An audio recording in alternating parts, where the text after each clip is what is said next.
Bueno, buenas tardes, bienvenidos a todas y a todos a esta jornada de salud, en este caso de salud mental.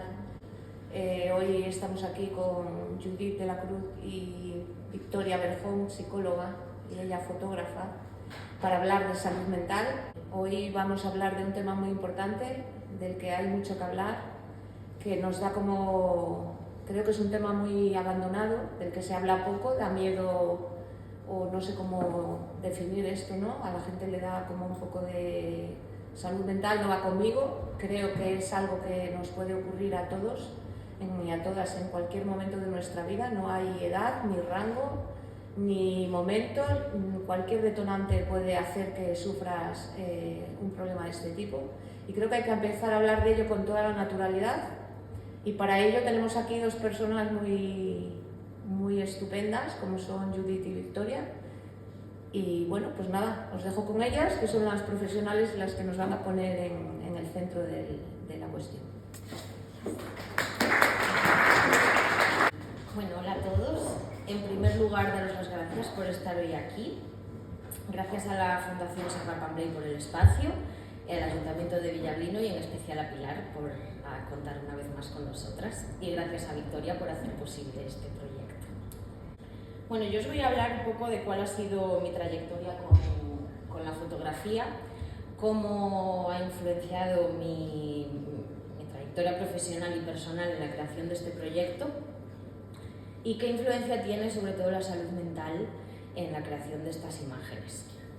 Y también os hablaré de cómo puedes crear algo creativo con tus emociones que te ayude a identificarlas, a aceptarlas y a transformarlas en cierta manera. Conocí por casualidad a un fotógrafo brasileño que hacía una técnica única en Europa y la única persona que lo hacía en el resto del mundo era el hijo de su creador en Brasil. Pasa a la siguiente. Esta técnica, la que hay arriba, consistía en un espejo en el que se mezclaban las dos imágenes. Entonces una persona se ponía a cada lado del cristal y con la iluminación podías ver en vivo cómo se iba fusionando tu cara con la de la persona que estuviese al otro lado, o en el caso de una persona, como esa chica de abajo, mezclábamos con máscaras o con láminas o con lo que pilláramos. Y lo conocí por casualidad porque él usaba esto como un juego para que vieses esas mezclas que hacías en el cristal mientras te iba haciendo fotos. Y entonces nos hizo ese juego a mi madre y a mí, que somos los de abajo, y a mí me fascinó tanto, recién había terminado de estudiar, que ese mismo día ya salí con trabajo. Y esto os lo cuento porque ha tenido una gran influencia en el estilo, sobre todo de mis primeras fotografías, cosa que me he dado cuenta después. Pero si pasamos a la siguiente imagen, esta, por ejemplo, la podría haber hecho con ese espejo, pero como no lo tenía, con Photoshop. Surgió de la depresión, la ansiedad, la necesidad de reconocerme, de los sueños. Tenía también muchas pesadillas, porque cuando intentas esconder muchas emociones negativas o no las entiendes, al final por algún lado sale, y a mí se me manifestaban en los sueños. Entonces, al tener pesadillas que me despertaban con mucha ansiedad, que me costaba respirar, que no estaba entendiendo lo que me estaba pasando, en concreto esta fue diferente porque me veía a mí como la imagen, no habría otra manera de describirla, solo que en movimiento, y sentí la necesidad de coger el trípode, poner la cámara, el temporizador y empezar a hacerme fotos con lo que estaba viendo, porque no quería que se me olvidara y quería entender realmente lo que me estaba pasando. Ya tenía depresión, pero yo no lo sabía. También nace de un impulso, por eso muchas de mis imágenes tampoco tienen decorado, no presto atención a la ropa ni a los elementos que la componen. A veces después hay cosas que igual visualmente me chocan, pero no las suelo retocar porque ya han hecho su propósito, que es reconocer una emoción. Y si la retocara, o en esta por ejemplo las pulseras que visualmente luego me chocaban, si las quitara tampoco tendrían sentido, porque es un elemento que forma parte de esa historia, de ese momento de vida y de esa imagen. El proceso de depresión y lo que tiene que ver con la exposición y en concreto el orden, por ejemplo, entre la primera fotografía, que fue caos, y las siguientes, que fue liberación e introspección simultáneamente, pasó cerca de 1 año o año y medio, porque no necesité volver a hacer una foto para entender. Suelo poner al final de la exposición siempre la de liberación, porque parece que en el proceso de depresión pasas por una oscuridad y luego finalmente pues llegas a liberarte de todo ese sufrimiento, pero no es real. De hecho fue la segunda, porque yo ya sentía que ya no estaba sufriendo, que estaba bien y que esa etapa había terminado y que había encontrado una herramienta mágica para poder extraer imágenes de mi cabeza, poder verlas y poder entender todo lo que visualmente se me pasaba por la cabeza, porque a veces pienso en imágenes en vez de en voces y entonces no entiendo lo que quieren decir y es mi manera de entenderlo. En el orden podemos ir saltando porque al final esto creo que es algo cíclico y que puedes creer que estás bien y que no tienes depresión, sería sin saberlo, pero vuelves a caer, hay recaídas y podrías ir saltando de una imagen a otra constantemente porque así es para mí. De ahí me venía muchísimo la pregunta de si la depresión se cura o iba a ser un ciclo interminable, que iba a estar saltando y que me podía encontrar bien y luego la recaída iba a ser más fuerte. Y hace 2 años dije que no, que para mí la depresión no se cura, que es algo con lo que hay que aprender a vivir y que vives con tristeza, pero también eres funcional, cosa que tampoco entendía de la depresión, porque entendemos que una persona aparentemente bien y que hace su vida diariamente normal y de puertas para afuera es alegre y extrovertida y sonriente, no puede tener depresión, pero se vive por dentro. Hoy digo que sí, que creo que la depresión se cura. Creo que sí que hay herramientas que te ayudan y hay algo que no sabías de contar, pero ya lo voy a contar. En la última vez que me vio el psiquiatra, me dijo que yo no tenía depresión, que era una persona neurótica. Ya me cuesta asimilar lo de neurótica. Que tenía alta sensibilidad, entonces que era cuestión de mi personalidad y de cómo vivía las cosas y que iba a estar eternamente insatisfecha mientras viera así la vida. Y que además no podía tomar antidepresivos porque me podía desarrollar una bipolaridad, porque un depresivo muy fuerte me podía desarrollar un estado maníaco. Había 2 formas de tomarme esto. Una, bueno, vale, no tengo depresión, me he quitado una etiqueta con la que llevaba años y puedo estar bien entonces si no tengo que tomar medicación. Y la que me tomé, que es, si vamos a la siguiente imagen, no la hice en ese momento, esta no está en la exposición, pero me representa cómo me sentí posteriormente a esa consulta. Había vivido varios años con la etiqueta de depresión desde que me lo diagnosticaron y el que me dijeran que no tenía depresión me hacía no entender las cosas, porque si a mí me están poniendo etiquetas, en principio sí que te ayudan a reconocer por lo que estás pasando, te ayuda a entender por qué ciertos patrones de conducta, pero también te encasilla a justificar que ese sufrimiento va a estar ahí siempre. En ese momento hice otra foto que no terminé porque eso también lo hago mucho. Empiezo a hacer fotos y si ya me están ayudando y ya llego, pues ya lo entiendo y ahí queda la foto y nunca más vuelvo. Algún día igual, pero de momento no.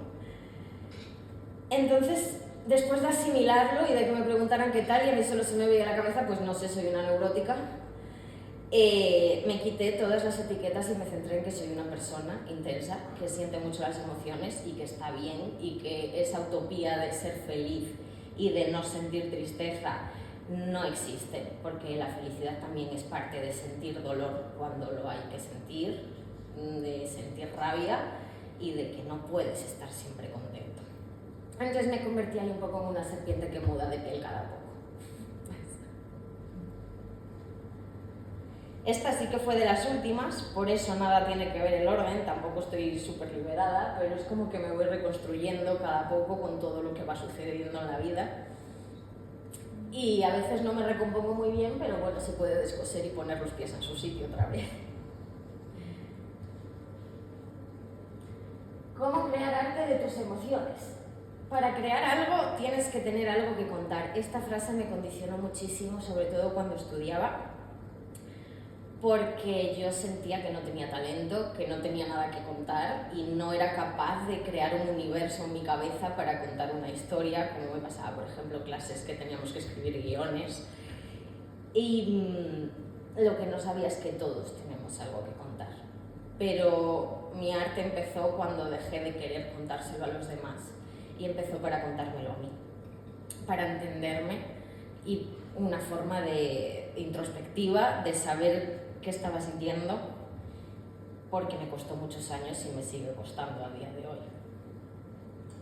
Creo que con la necesidad de expresar algo, sea para ti o para los demás, puedes conseguir ser creativo, puedes conseguir analizar esas emociones, y a mí me dijeron que parecía que solo había un camino de crear, el contar algo para los demás, el que seas especialista en algo y no en que no hace falta que sepas de algo para empezar a crear, porque yo empecé a descubrirlo y a entenderlo a medida que iba creando, no necesitaba tener conocimiento antes. Sí que es importante saber en qué eres bueno y en qué destacas, porque bien sea con la fotografía o bien sea con cualquier otro tipo de arte, se puede desarrollar y te puede ayudar a entender tus emociones. Es importante detectar en qué momentos te inspiras para poder crear.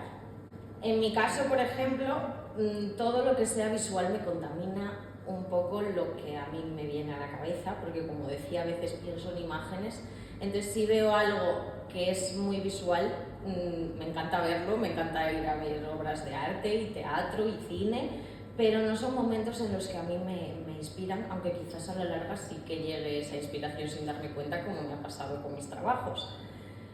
Pero me inspira todo lo que no tenga que ser visual. Por ejemplo, leer, cuando estoy leyendo, yo en mi cabeza ya se están creando esas imágenes. Con la música, sobre todo con música en español, porque no es mi idioma, y si no lo entiendo, pues no me va a llegar a profundizar y a que me cree imágenes también.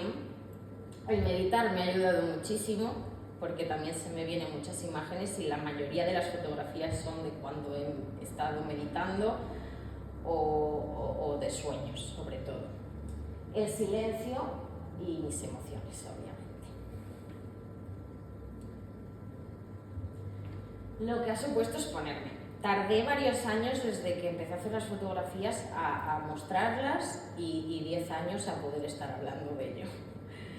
Principalmente porque muestro toda mi vulnerabilidad, muestro cómo soy por dentro, y eso a veces es peligroso. Y tenía muchísimo miedo a que me juzgaran y por supuesto que era algo muy chocante para la gente que me conocía, porque era alegre, era extrovertida, nadie se imaginaría que yo empezaría a hacer este tipo de fotos porque no tuve una etapa emo ni nada de eso.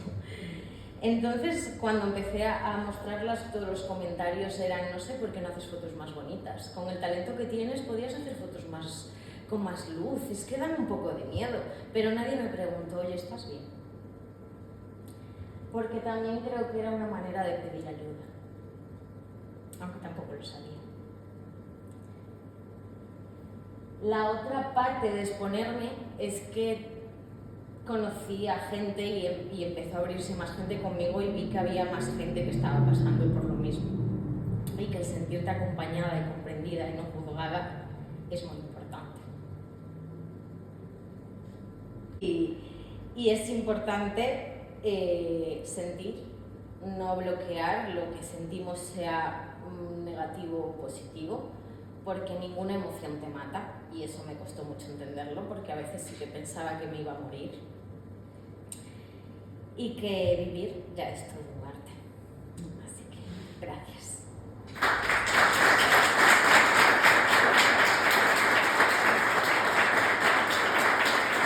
Bueno, buenas tardes a todos y a todas. Gracias por estar aquí hoy. Gracias al Ayuntamiento de Villablino, gracias a Pilar, gracias también a la Fundación Sierra Pambley y, por supuesto, gracias a Judith. Ha sido maravilloso. Bueno, hoy estoy aquí para contextualizar de alguna manera el arte en la salud mental y, en particular, la obra de Judith. Veremos primero qué es la ansiedad y la depresión, y en qué puede parecerse y en qué no. continuaremos por determinados temas un poquito tabú, bueno, todavía tabú en la sociedad, menos evidentemente dentro de los profesionales de la salud mental, que es la autólisis, el suicidio y la disociación. Contaré qué papel puede tener el arte en la salud mental y, por último, daré unas muy sencillitas recomendaciones en el caso de que alguna de las personas que estéis aquí hoy pues esté cerca de alguna persona que pueda estar pasando por algo de lo que comentemos ahora en adelante. Aunque en ocasiones en la calle se utilizan de manera indistinta, la depresión y la ansiedad realmente son vivencias muy diferentes. Si consultamos al ChatGPT o a Google, pues probablemente nos mencione los criterios que comentaba Judith, de acuerdo al Manual de Trastornos Mentales del DSM, que fundamentalmente sirve para la comunicación entre los profesionales de la salud, pero realmente poco dice de la realidad que viven realmente las personas que pueden estar detrás de una etiqueta, como en este caso la depresión. Cuando pensamos en una persona que puede tener depresión, pues a lo mejor pensamos en una persona que está un poco dejada, que tiene a lo mejor las raíces canosas, barba de varios meses, que está en el sofá, que quizás esté de baja por ansiedad o por depresión, o si continúa trabajando, que vive un poquito en piloto automático. Vemos a una persona que a lo mejor está enganchada un poquito a la televisión, que ve continuamente contenido en redes sociales, en el teléfono, y que poco a poco pues, se va aislando y que parece ser al final una persona como muy introvertida. Una persona que también utiliza los antidepresivos y en ocasiones a lo mejor también unas benzodiazepinas para lidiar un poquito con el día a día. A lo mejor nos imaginamos una persona insegura, débil, frágil, y con pocas ganas de vivir. Esto, por supuesto, que son estereotipos. Tenemos aquí el claro ejemplo de la vivencia que tenía Judith, que a nadie le encajaba que ella pudiera estar pasando por algo como esto. Y es que efectivamente al final los estereotipos los cumplen unos pocos. La mayor parte de las personas que puedan estar pasando por una depresión pues te da los buenos días con una sonrisa gigante por las mañanas, comparte contenido en redes sociales y continúa un poquito pues, en la rueda de la vida. Y el problema que puede tener esto es que si vemos a una persona que conocemos a lo mejor que tiene un diagnóstico, que está tratando una depresión y vemos que a lo mejor se comporta de esta manera, ¿no? Que es risueña, que se muestra alegre, pues tendemos a cuestionarlo y tendemos pues, a minimizarlo y por supuesto pues, no a ofrecer ayuda ni acompañamiento. ¿Qué hay detrás de la depresión? Bueno, me gusta utilizar la metáfora del iceberg, que en el ámbito de la salud mental refleja bastante bien lo que puede ser la realidad. Un problema de salud mental es un poquito como un iceberg. Vemos una parte que es observable por todos, que resulta tangible, pero es una mínima parte de la realidad que realmente puede estar viviendo una persona. Lo que se esconde debajo del agua es sobre todo un sistema de creencias muy racional, pero muy válido y muy funcional, como decía Judith, para la realidad de esa persona. Este sistema de creencias es sobre sí misma, sobre el mundo y los demás y sobre su propio futuro. No son tanto las experiencias que ha vivido esta persona o su historia de vida en sí misma lo que origina estas creencias, sino lo que la persona aprende de esas experiencias y de su historia vital. En algún momento esas creencias fueron útiles y fueron adaptativas. Lo que pasa es que en el momento presente no han llegado a actualizarse y estas creencias pues, pueden girar en torno al abandono, a la desconfianza, a la hipercrítica, a las normas rígidas e inflexibles, la vulnerabilidad al daño, el fracaso. Estas creencias actúan como una especie de filtros y bueno, aparecen tanto en el inicio como en el mantenimiento de un problema de depresión. Actúan como unos filtros o unas gafas con los que vemos nuestra realidad.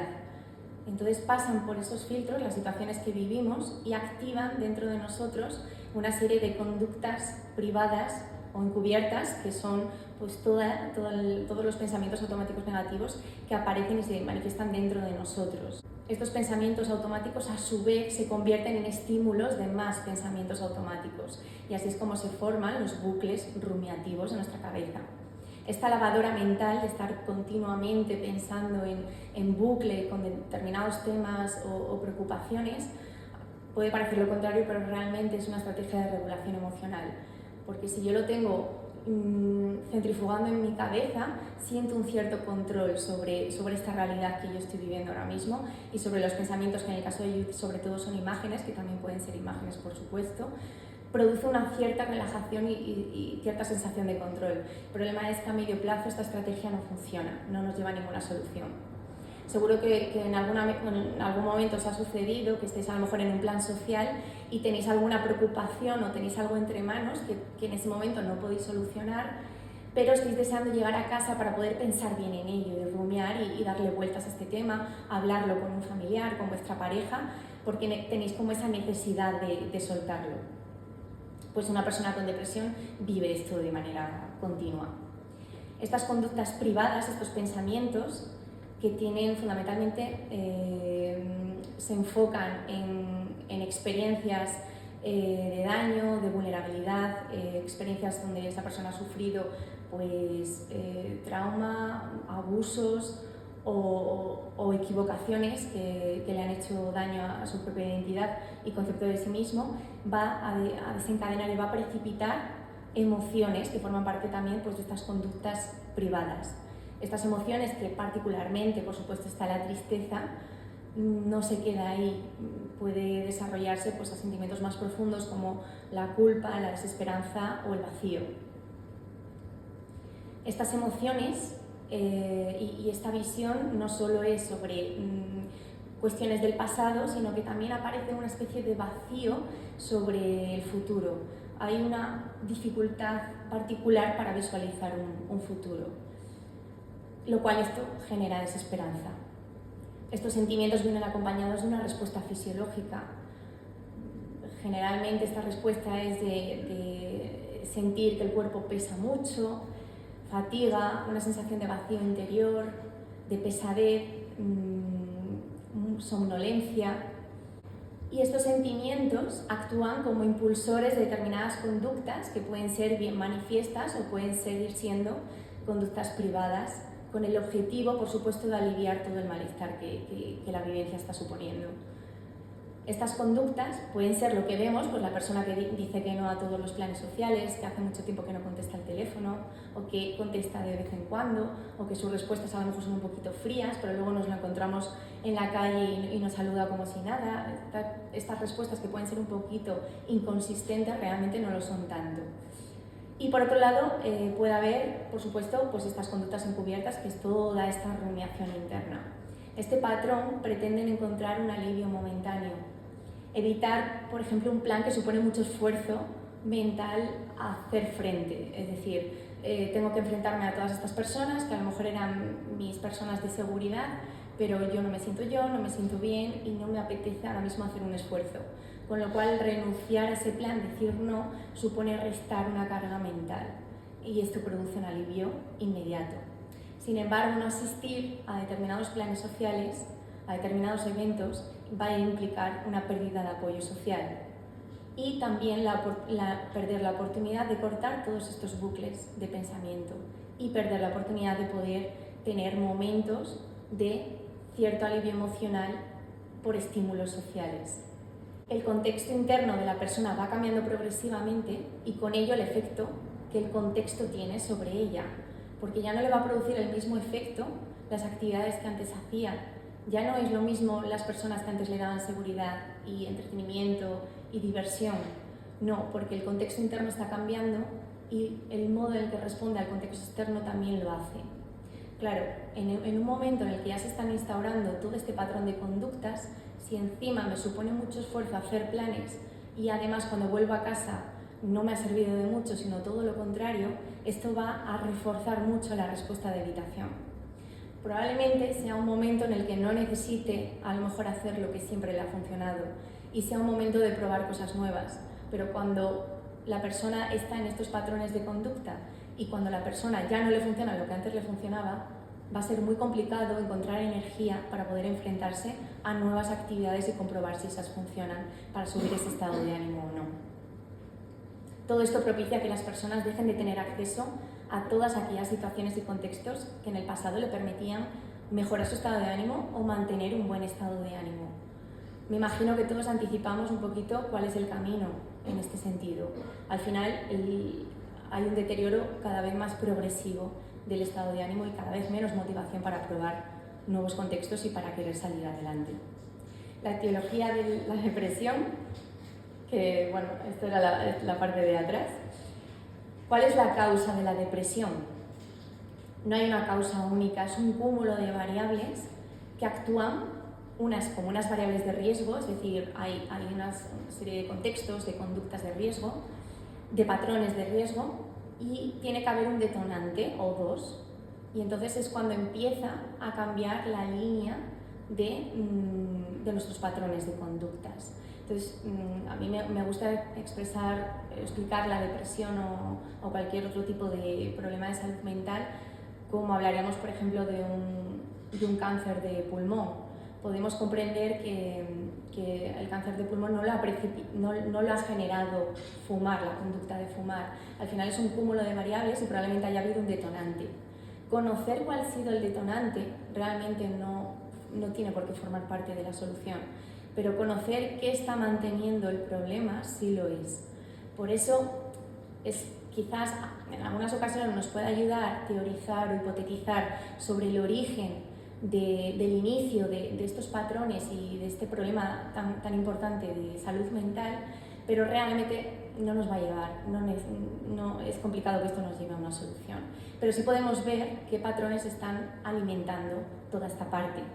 Entonces, al final es una suma y un cúmulo de la interacción de los dos contextos. Nuestro contexto interno, que al final es nuestra historia de vida, nuestras experiencias, nuestras creencias, nuestros patrones de conducta a nivel de pensamientos y emociones, y manifiestas si estamos pasando por algún tipo de enfermedad, medicación, etc. Y la interacción con nuestro contexto externo, por las experiencias que pueden precipitar este decaimiento en el estado de ánimo, como por ejemplo una pérdida significativa, dificultades económicas, falta de apoyo social o pérdida del mismo, y experiencias que a su vez nos están retroalimentando todo lo que sucede en nuestro contexto interno. Con respecto a la ansiedad, nos imaginamos a una persona un poquito diferente. La persona que nos imaginamos que sienta ansiedad no nos la imaginamos tampoco en el sofá de esta manera, sino quizás nos la imaginamos pues un poquito como el muñequito de Insanidad, que se mueve mucho, que no para quieto, que salta de un lado a otro, que tiene como mucha intensidad emocional, que de vez en cuando se pone nerviosa y tiene que salir porque siente ansiedad, que lleva siempre en el bolsillo la pastilla, el Lorazepam para tomarlo en momentos de crisis, quizás una persona reactiva, con impulsividad, fuera de control. Pensamos en gente débil, que le pueden las emociones, y igual incluso algunas personas piensan en una persona mayor que le da miedo salir de casa. Pero en realidad, una persona con ansiedad puede ser una persona que realmente para la sociedad sea una persona muy exitosa, porque realmente se vea que desde fuera que tiene un control admirable sobre su vida y sobre determinadas cuestiones. Puede ser muy exitosa en el trabajo, muy exitosa en las relaciones interpersonales, como madre, como padre, porque la ansiedad tampoco se ve. La ansiedad es una respuesta básica de supervivencia que se activa cuando nuestro cuerpo, cuando nosotros percibimos una amenaza. Nuestro sistema nervioso simpático responde ante nuestra interpretación de amenaza y entonces se activa para poder movilizar todos los recursos fisiológicos para poder hacer frente a esa amenaza y poder sobrevivir. Seguramente hayáis oído hablar del cortisol, de la adrenalina, de la dopamina. Bueno, estas no son la causa de la ansiedad, pero sí son el medio en el que se puede producir y se liberan para poder llevar oxígeno a todo nuestro cuerpo y estar más fuertes y poder salir corriendo o luchar o quedarnos paralizados en ese momento y que no nos vean. Es una respuesta de nuestro cuerpo imprescindible que está diseñada para protegernos. El problema viene cuando se activa, cuando no tiene que activarse, cuando realmente la amenaza no es presente. E incluso cuando se activa ante estímulos internos o pasados. Puede ser que esa amenaza haya estado en algún momento, pero no está en este momento con nosotros. Esto es lo que vive una persona que sufre ansiedad. Continuamente se está activando frente a determinados estímulos y disparando su respuesta de estrés de manera disfuncional. El recorrido es el mismo que en la depresión en cuanto a los pasos, pero cualitativamente es diferente. Si miramos debajo del iceberg nos encontramos determinadas creencias aprendidas, por ejemplo, la vulnerabilidad al daño o a la enfermedad, en el caso, por ejemplo, de pensamientos de hipocondría, gran hipercrítica, perfeccionismo, normas muy rígidas, abandono, miedo al fracaso, pensamientos o conductas internas que pueden empezar como easy, seguro que ya verás cómo, para terminar con escenarios muy catastróficos, o bien con imágenes que ya son catástrofes en sí mismas. Todo esto despierta toda esta respuesta emocional, fundamentalmente el miedo, pero el miedo de la ansiedad es diferente. Aparece mucha inseguridad, mucha incertidumbre y se activa todo nuestro repertorio de respuestas fisiológicas frente al estrés. Esto hará que se active nuestra impulsividad, porque vamos a necesitar inmediatamente hacer frente a esa amenaza que estamos viviendo. Y vamos a buscar en ese momento mucho control. Y si no encontramos el control, vamos a buscar la evitación, por lo menos para estar a salvo, relajarnos y calmarnos. Las conductas irán dirigidas o bien a comprobaciones y chequeos compulsivos de aquello que nos está generando incertidumbre, o bien hacia evitaciones de aquello que nos aterroriza, o afrontar o evitar. Ante un pensamiento, por ejemplo, de hipocondría, podemos tener un primer impulso de buscar de manera compulsiva signos de lo que me está sucediendo, preguntar a ChatGPT si necesito ir al médico, qué es lo que me pasa, o una persona a lo mejor le aterroriza demasiado enfrentarse a esta realidad y entonces evita ir al médico, evita chequearse y evita hacer consultas, que en algunas ocasiones pues será necesario hacerlo. O, por ejemplo, una persona que puede tener pensamientos continuos sobre una posible infidelidad de su pareja, puede tener la necesidad de buscar información en su teléfono móvil para tener una certeza de si efectivamente está con otra persona, está hablando con otra persona o no. Puede llevar a cabo esa conducta de chequeo y al realizarlo se va a calmar, se va a relajar. A corto plazo es muy útil porque da una cierta certidumbre, da un cierto control. Sin embargo, a medio y a largo plazo lo que hace es reafirmar y reforzar mucho esas conductas de chequeo y comprobaciones. Nuestra capacidad para sentir tiene algo muy bueno en muchas ocasiones, pero un poco negativo en otras, que es que nos habituamos perfectamente a los estímulos. Entonces, si yo me acostumbro a esos chequeos, cada vez voy a necesitar más dosis de chequeos, cada vez voy a necesitar llegar más lejos para lograr esa calma, porque ya no va a ser suficiente, siempre van a aparecer nuevos escenarios de interrogantes. Entonces, lo que era buscar en el ChatGPT se convierte en ir de un médico a otro buscando en algún momento esa relajación y esa calma. Esto, por supuesto, que va a terminar afectando a la rutina de esa persona, a las relaciones interpersonales, sobre todo si el tema de que el detonante ocurre en el ámbito de las relaciones, pero también porque va a estar en casa haciendo tantos chequeos y comprobaciones que al final no va a tener tiempo para poder vivir su vida.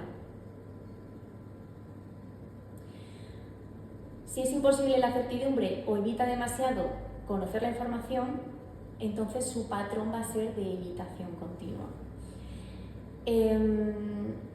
Este patrón de evitación y los chequeos que nos llevan mucho tiempo, al final el resultado es que nuestra vida se restringe, se va limitando cada vez más y más. Se evitan conversaciones, situaciones sociales, retos laborales, lugares, decisiones, actividades, por temor a fallar, por temor a perder el control. ¿Y a dónde nos va a llevar esto? Pues al final vamos a tener una pérdida de nuevo de situaciones que mejoran y que mantienen en nosotros un buen estado de ánimo.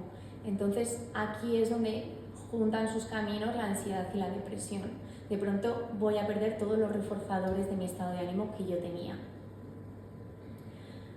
La vida empieza a restringirse, pero se pueden buscar otras áreas donde tener un control, ya que no lo puedo tener sobre mis emociones o sobre mis relaciones o sobre mis pensamientos, voy a intentar adquirir un control sobre otras cuestiones.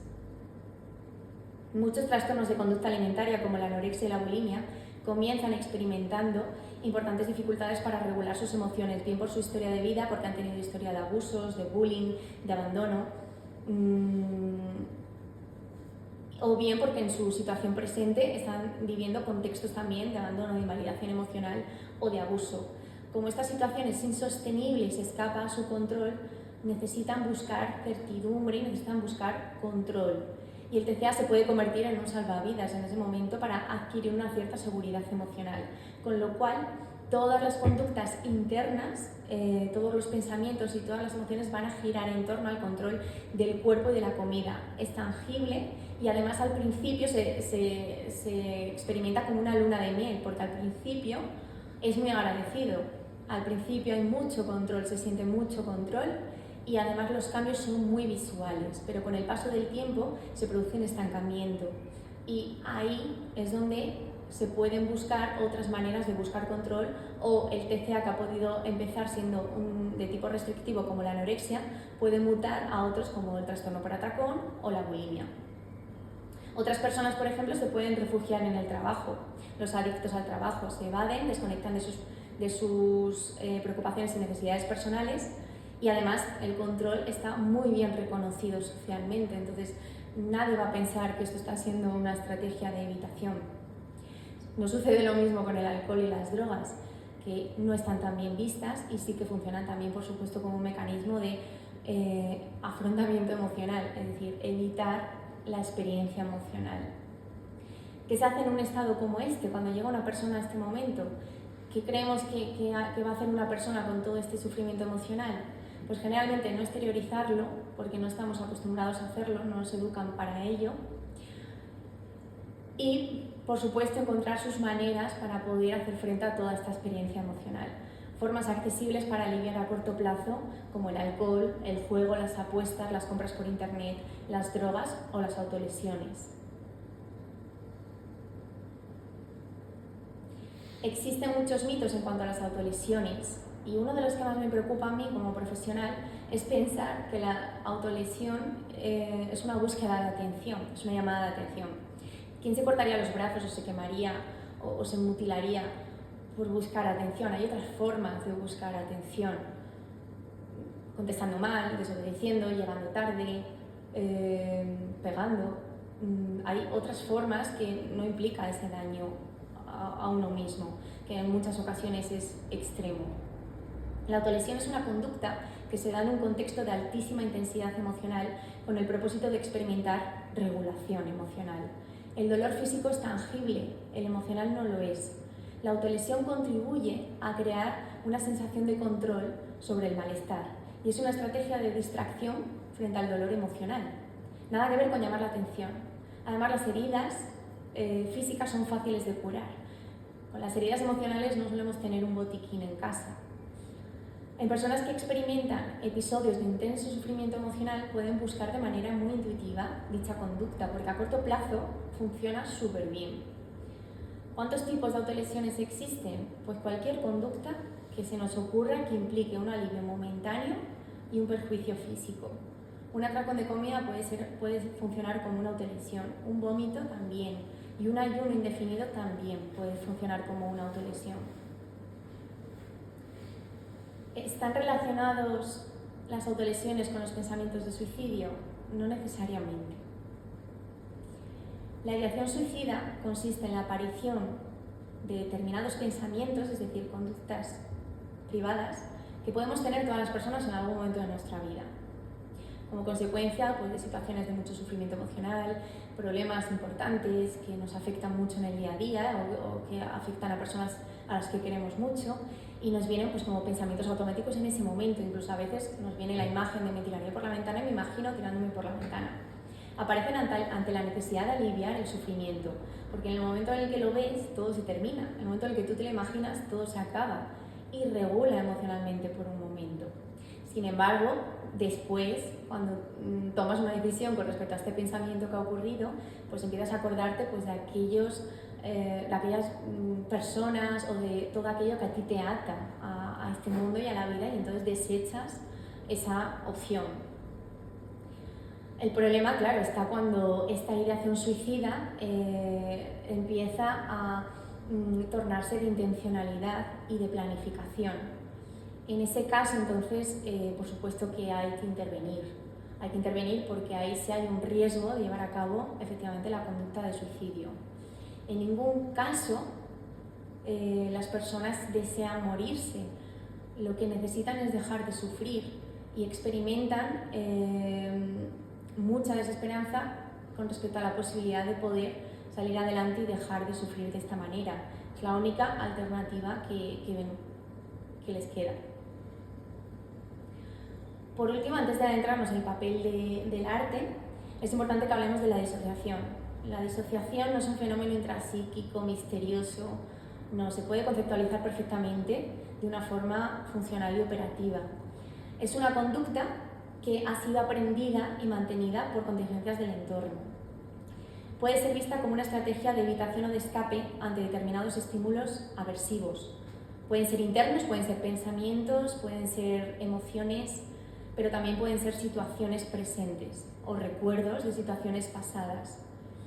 Una persona que ha vivido, por ejemplo, una experiencia de abuso puede presentar conductas disociativas, como la despersonalización, la desrealización o la amnesia disociativa, como una respuesta aprendida para evitar o reducir el malestar psicológico que está asociado a determinados estímulos, como lugares, personas, sensaciones internas, que evocan este evento traumático.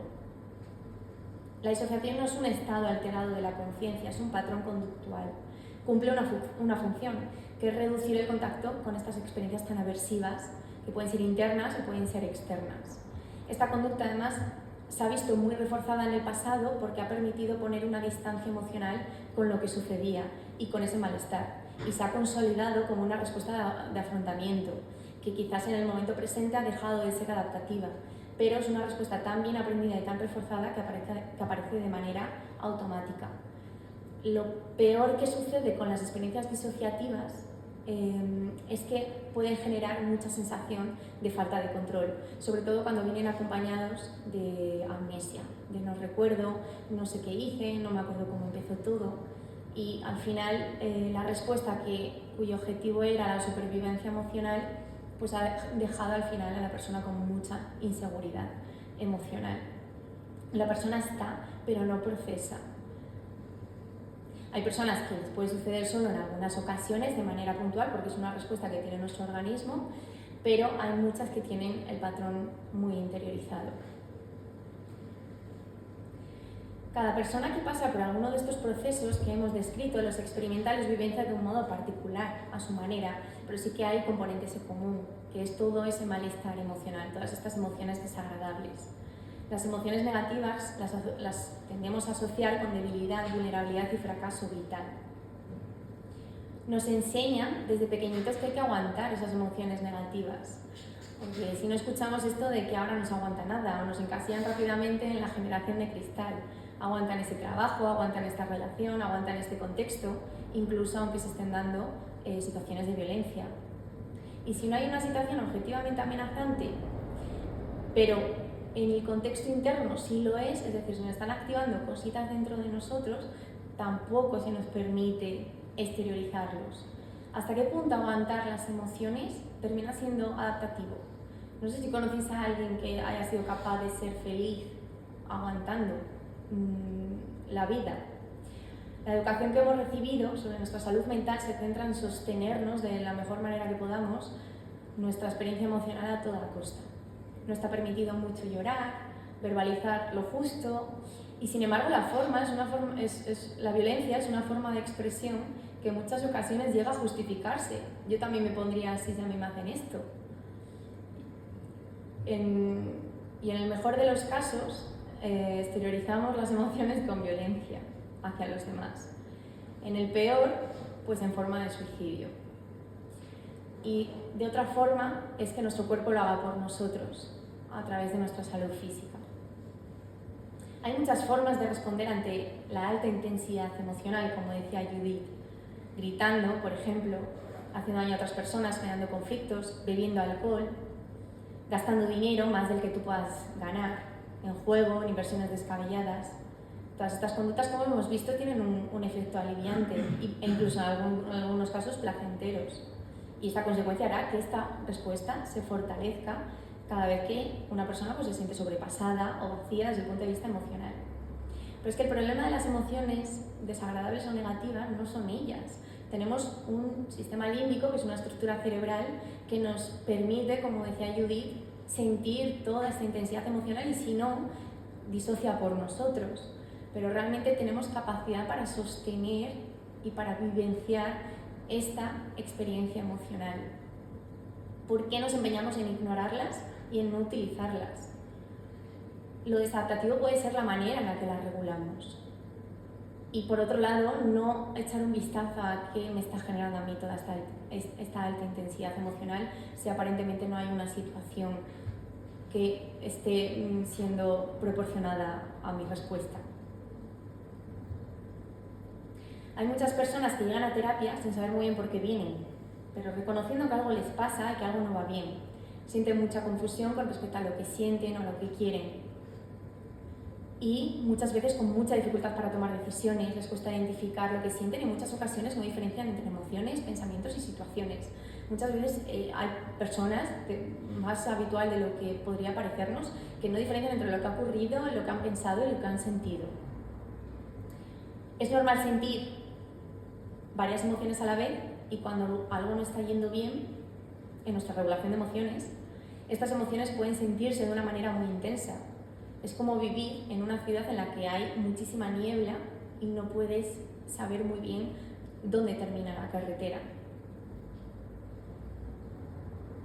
Todo este espectro emocional y las dificultades para conectar y sintonizar nuestro contexto externo con nuestro contexto interno lo podemos ver representado en toda la obra de Judith. La ambivalencia, la confusión, la alternancia, la convivencia de diversos estados emocionales, incluso de pensamientos, de rumiaciones. Podemos ver diferentes voces en su cabeza, cuál tiene razón, por cuál me dejo llevar. Estas voces, que son conductas privadas automáticas, nacen en nuestra historia de aprendizaje y se mantienen por determinados estímulos del contexto presente. El arte puede convertirse en un mecanismo de identificación y de regulación. Permite hacer de algo tan intangible como la experiencia emocional, algo tan tangible como las imágenes, con su orden, con sus formas y sus colores. Esta traducción de experiencia emocional en un estímulo perfectamente visual conlleva sentir lo primero para conocer, conocer para comprender, comprender para aceptar, aceptar para regular y regular para contar. Sentir para conocer, conectar y transitar con esa experiencia desagradable emocional, que siento porque lo siento donde lo siento, todo lo opuesto a la evitación experiencial. Cuando sentimos esos monstruos, os garantizo, cuando miramos ahí dentro, se hacen más pequeños. Conocer para comprender, escuchar y contextualizar el sufrimiento emocional permite darle un lugar, un espacio y un sentido, no emitir juicios. ¿Qué me hace daño? ¿Qué vulnerabilidades se me han activado en este contexto para sentirme de esta manera? ¿Qué se me está activando aquí dentro? Cuando conocemos algo, cuando conocemos a alguien, cuando conocemos a una persona de otra cultura, comprendemos más sus rituales, sus costumbres, su forma de pensar. Lo mismo sucede con nosotros mismos y con nuestra experiencia emocional. Comprender para aceptar. Cuando comprendemos algo es más fácil no emitir juicios y podemos integrarlo y podemos respetarlo. Aunque no estemos de acuerdo, no nos guste, vemos que nuestra respuesta, aunque no nos parezca racional, sabemos de dónde viene y lo comprendemos y lo integramos y no tratamos de cambiarlo. Aceptar para regular. El proceso de creación permite transitar todas estas emociones de una forma adaptativa, sin patrones de conducta desadaptativos como los que os he mostrado. Es un tiempo de escucha, de autocuidado, de atención. Malestar a corto plazo, pero alivio y regulación a medio y a largo plazo. Regular para contar. Una vez que la emoción está transitada, reduce su intensidad para que ésta se vuelva más manejable. Judith ha ido un paso más adelante. Ha contado y mostrado todo este proceso y todo su contexto interior más íntimo. Se ha expuesto al miedo de mostrar algo que ha sido y sigue siendo tabú en muchos sectores de nuestra sociedad hoy en día. ha sido capaz de transformar un proceso de creación artística del dolor en un resultado artístico en el que poder sentir además emociones agradables, primero de ella misma, porque quizás puede experimentar un cierto orgullo y sorpresa, y luego también por parte de su contexto externo, reconocimiento, admiración.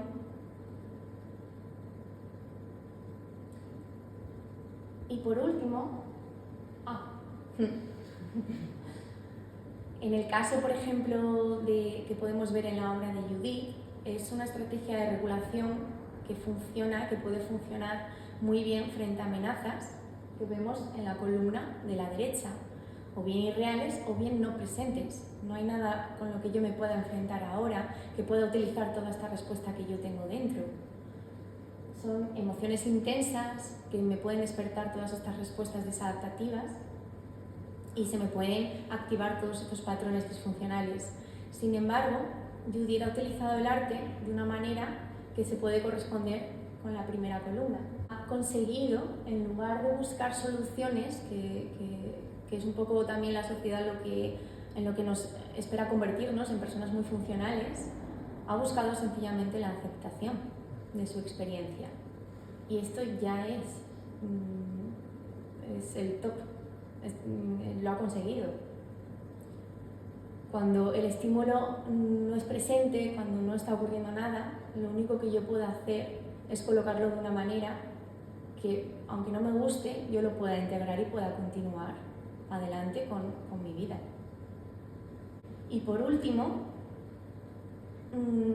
¿qué podemos hacer si a una persona a la que queremos, que está cerca, está pasando por algo que estamos sospechando, ¿no? que a lo mejor entra dentro de algo de lo que hemos comentado hoy? Pues cosas muy sencillas, muy fáciles y que podemos hacer todas las personas que estamos aquí. Primero, preguntar, no evitarlo. Cuando preguntamos estamos dando permiso para responder y para hablar de ello. Ser directos y mostrar la preocupación, porque no hay nada de malo en mostrar nuestra preocupación. Respetar sus tiempos, sus respuestas, sus miedos, su incomodidad. Y respetar que en esos momentos a lo mejor no nos quiera dar una respuesta verbal. Validar sus emociones, su experiencia, no tratar de cambiarla con un discurso en ese momento, porque no funciona, al contrario, invalida y hace sentir todavía a la persona más culpable por estar viviendo lo que está viviendo. Y por supuesto, evitar el juicio. Y acompañar a las citas con los profesionales, acompañar a la cama. He puesto ahí acompaña, pero no te responsabilices. Bueno, si es menor, sí. Ese es el asterisco, por supuesto. Y bueno, por supuesto, si la persona está en riesgo de suicidio, hay una intencionalidad, hay una planificación, por supuesto, si debemos socorrer. Y lo mejor que podemos hacer es ir al hospital de urgencias o llamar al 112. En el resto de las ocasiones, ofrecer compañía o incluso movilizar esas citas. Te he pedido cita con esta persona, piénsalo y si no la cancelo, la anulo. Yo voy a ir contigo, te voy a acompañar. Y si la persona en ese momento no está preparada, pues tendremos que respetar sus tiempos y llegará el momento. Porque esto forma parte del contexto externo de esta persona y realmente funciona. Bueno, muchas gracias.